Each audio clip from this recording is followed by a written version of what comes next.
Today we're going to board a boat and set sail across San Francisco Bay to the Rock, aka Alcatraz, and learn about that infamous prison's longest-serving prisoner, who was held in confinement there for an incredible 26 years, almost the entire duration of its existence as America's most notorious federal penitentiary.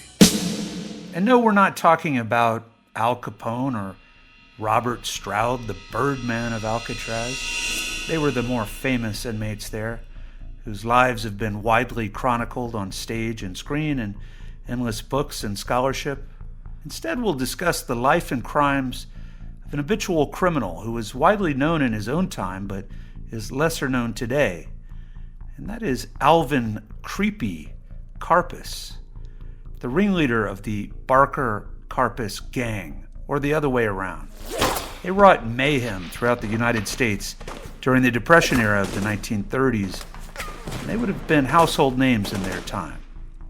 And though Alvin is the protagonist of this episode, the Barker family with whom he conspired is vital to the whole story, and you'll hear plenty more about them as the show proceeds. He also holds the ignominious title of being one of just 4 of the nascent FBI's famous Public Enemy #1 classification. The others being legendary gangsters of the period: Pretty Boy Floyd, an outlaw, John Dillinger, and Babyface Nelson. Each of whom were gunned down before being brought to justice. As we tell Creepy's creepy life story, I can only wonder whether he wished he had joined the other 3 to an early grave. Hello again, everybody, and welcome to another episode of Well Hung History, where we tell the tales of the condemned and the executed. I'm Terry Allen, and thanks for joining us. Karpass was born Alvin Francis Karpovicius in Montreal in 1907 to a Lithuanian immigrant family. Anybody out there in Vilnius want to help me out with the pronunciation, bring it on. But the family soon moved to Topeka, Kansas, and then to Chicago in his early childhood. But Creepy never really lived a childhood that most of us would understand, as he began his criminal pursuits as early as the age of 10, and he engaged in all sorts of petty crimes throughout his adolescence. At 19, he was sentenced to 10 years to the state reformatory in Hutchinson, Kansas, after being busted for several burglaries.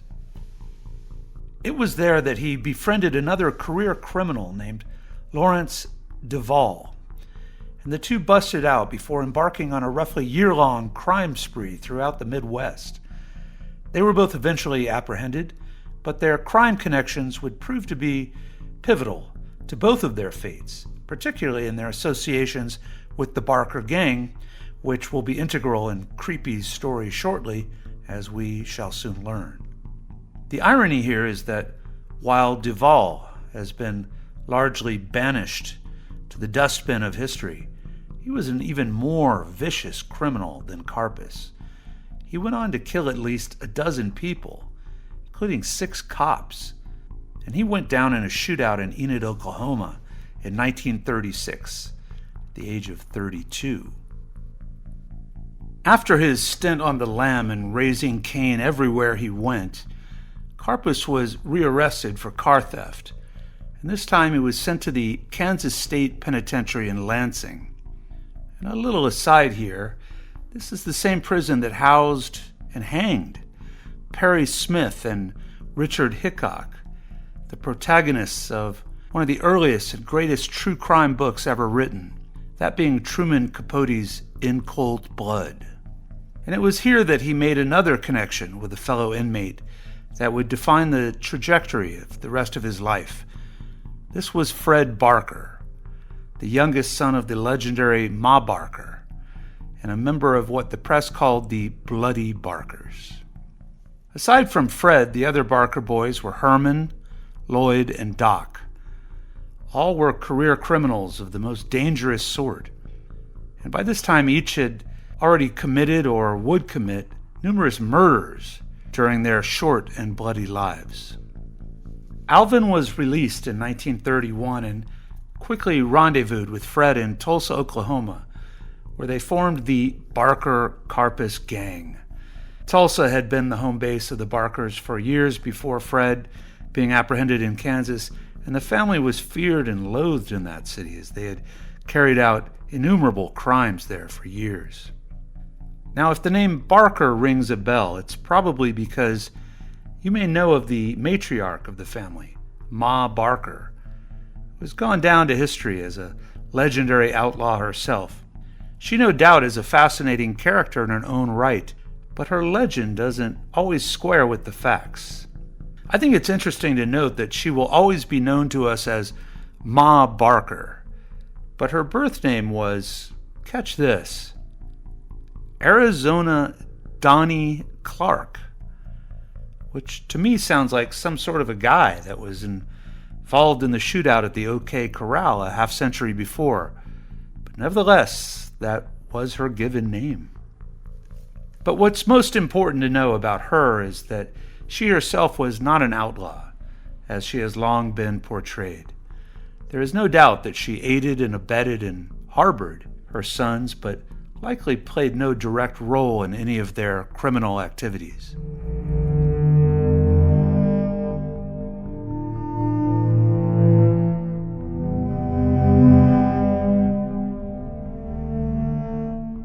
Alvin and Fred got down to their dirty deeds right away after forming their union, and in December of the same year, they robbed a store in Missouri, where they killed a sheriff in a shootout named Roy Kelly. Incidentally, Fred had murdered another sheriff in Arkansas the month before.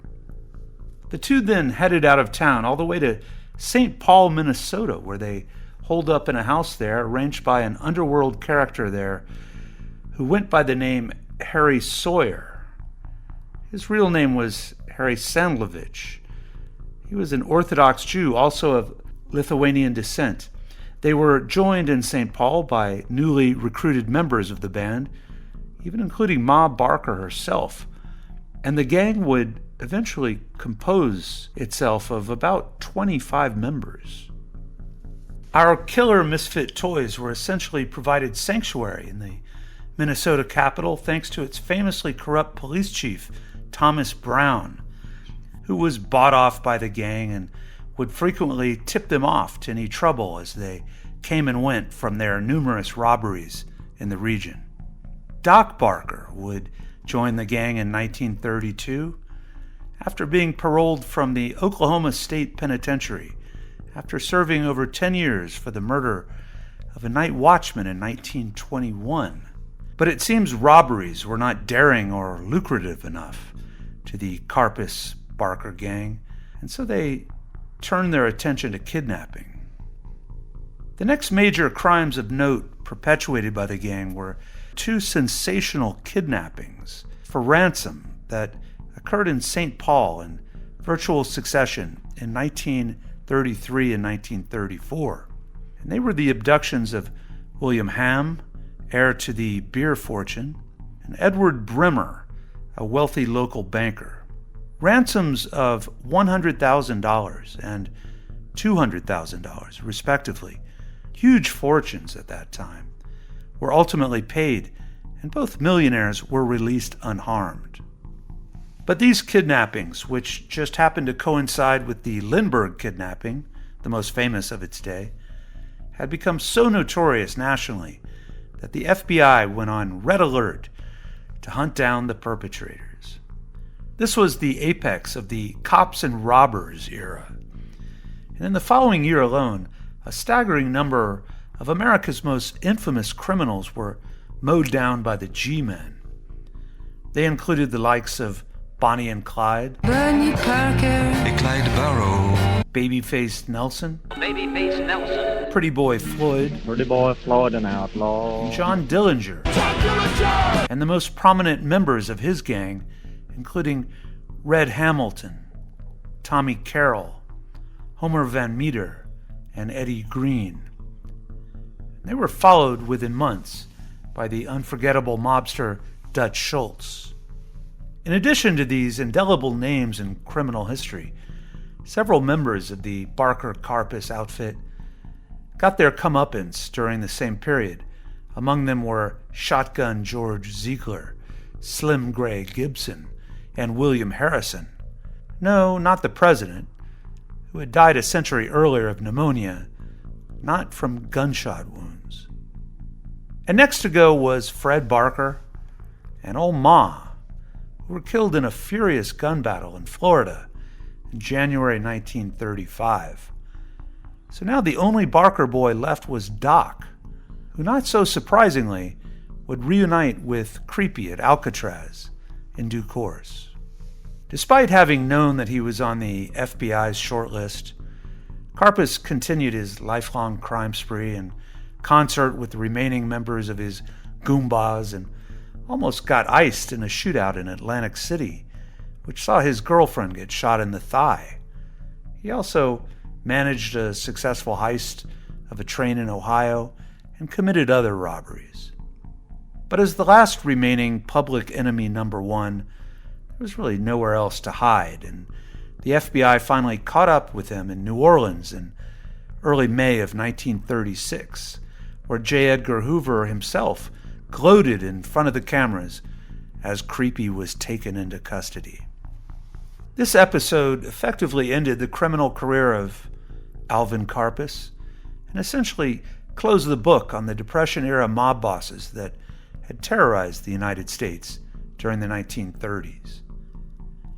He was shackled and dragged to Minnesota to stand trial for the kidnappings of Ham and Bremer, and after initially pleading not guilty, which everyone knew was laughable, he changed his plea to the obvious, and he was sentenced to life.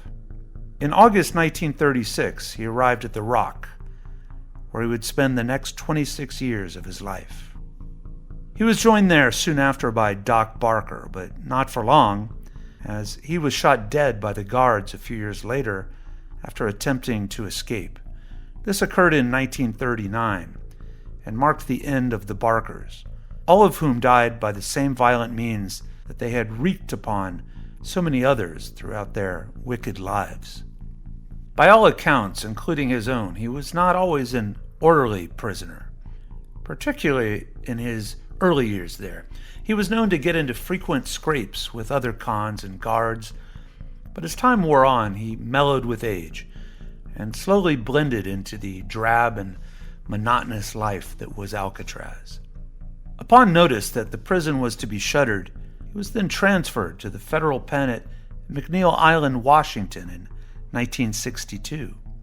At this place, we uncover an interesting footnote. He was befriended by the young Charles Manson, who had been sent there long before coming to the national spotlight for a variety of crimes. Karpis taught guitar lessons to Manson, and the two notorious sociopaths were said to have formed a sort of mentor-mentee kinship.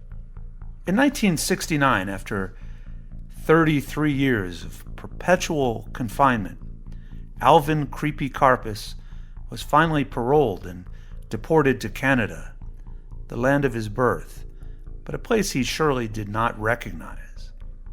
But he had trouble obtaining residency documents there, not due to his voluminous criminal past, but because he had burned off the fingerprints of his hands many decades before. He published his memoirs in 1971 and embarked on a successful book tour of Canada. For the remaining decade of his life, he steered clear of trouble, something he had failed to do since the first decade of his life. He lived quietly and was known as a dapper dresser and a charming old man with a keen sense of humor. His final act was a brief one. He moved to Torremolinos on the Costa del Sol in Spain, where he died in 1979, and he is buried in nearby Malaga. This concludes the latest episode of Well Hung History. Run away and cry now, but before you do, make sure to subscribe and leave us a killer review. Find us on Spotify, Apple Podcasts, YouTube, and all the rest. New episodes drop regularly. Tom Payne Productions, All rights reserved and preserved.